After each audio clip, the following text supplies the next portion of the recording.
कोपरखैरणे ऐरोली विधानसभा महिला जिला संगठिका शीतल कचरे और शिवसेना कोपरखैरणे विभाग प्रमुख सूर्यकांत कचरे के माध्यम से ज्येष्ठ नागरिक और महिलाओं के लिए मुख्यमंत्री वयोश्री योजना का नवी मुंबई में शुभारंभ शिवसेना के उप नेता विजय नाहटा के माध्यम से किया गया, जहां इस योजना के शुभारंभ कार्यक्रम में महिला जिला संपर्क प्रमुख दमयंती आचरे, उप जिला प्रमुख दिलीप घोड़ेकर, शहर प्रमुख विजय माने, सह संपर्क प्रमुख सचिन कामले, आनंद राव कचरे, शिवसेना के पदाधिकारी व कार्यकर्ता मौजूद थे। बता दें कि मुख्यमंत्री एकनाथ शिंदे की संकल्पना से राज्य में लागू मुख्यमंत्री वयोश्री योजना का लाभ तमाम ज्येष्ठ नागरिकों और 2 लाख की आमदनी वाले नागरिकों को होगा। इसी योजना का लाभ प्रदान करने हेतु आयोजित इस कार्यक्रम में योजना के पात्र लाभार्थी बड़ी संख्या में मौजूद थे। उन्होंने अपने जरूरी दस्तावेज भरे और इस योजना का लाभ उठाया। इस अवसर पर विजय नाहटा ने मीडिया से संवाद साधा और मुख्यमंत्री वयोश्री योजना को एक जनहितैषी निर्णय करार दिया। आज कोपरखैरण्यामध्ये शीतल कचरे आमच्या जिल्हा प्रमुख आणि कचरे साहेब यांनी मुख्यमंत्री वयोश्री योजनेचा शुभारंभ केलेला आहे।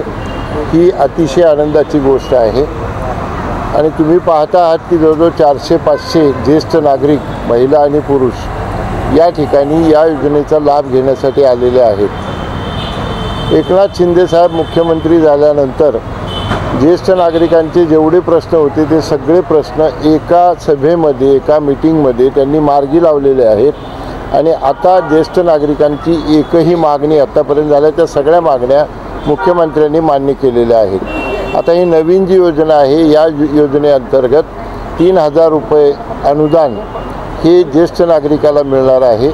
त्याच्यामध्ये छोट्या मोठ्या अटी आहेत, 2 लाखाच्या आत उत्पन्न पाहिजे वगैरे वगैरे।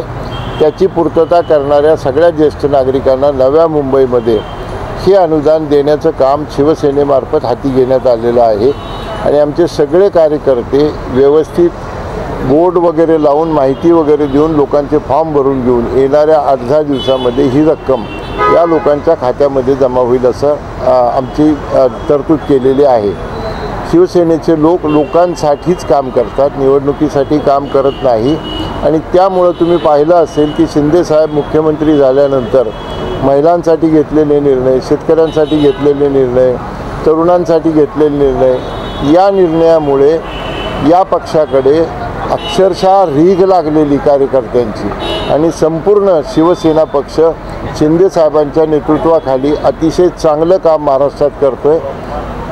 परदेशी गुंतवणुकीमध्ये महाराष्ट्र नंबर 1 आहे, सगळ्या इन्फ्रास्ट्रक्चरमध्ये महाराष्ट्र नंबर 1 आहे आणि खूप चांगल्या पद्धतीनं काम सरकारचं चालू आहे। त्याच्याचपैकी ही एक योजना आहे आणि या योजनेचा लाभ या भागातल्या लोकांना देण्यासाठी शीतल कचरे, आनंदराव कचरे, माझे सगळे या भागातले शिवसेनेची मंडळी जी काम करतात त्यांचं जेवढं कौतुक करावं तेवढं थोडं आहे।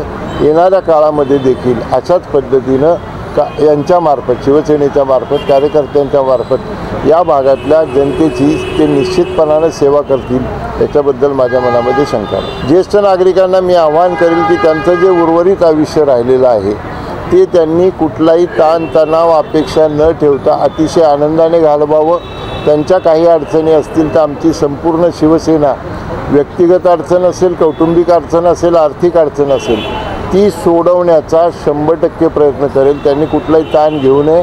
इतक्या दिवस समाजासाठी, नातलगांसाठी त्यांनी जे काम केलं ते पुरेसं आहे। याच्या पुढे हक्क म्हणून आमच्याकडे यावं आणि आमच्याकडून सगळी कामं करू। Bureau report, Navi Mumbai network.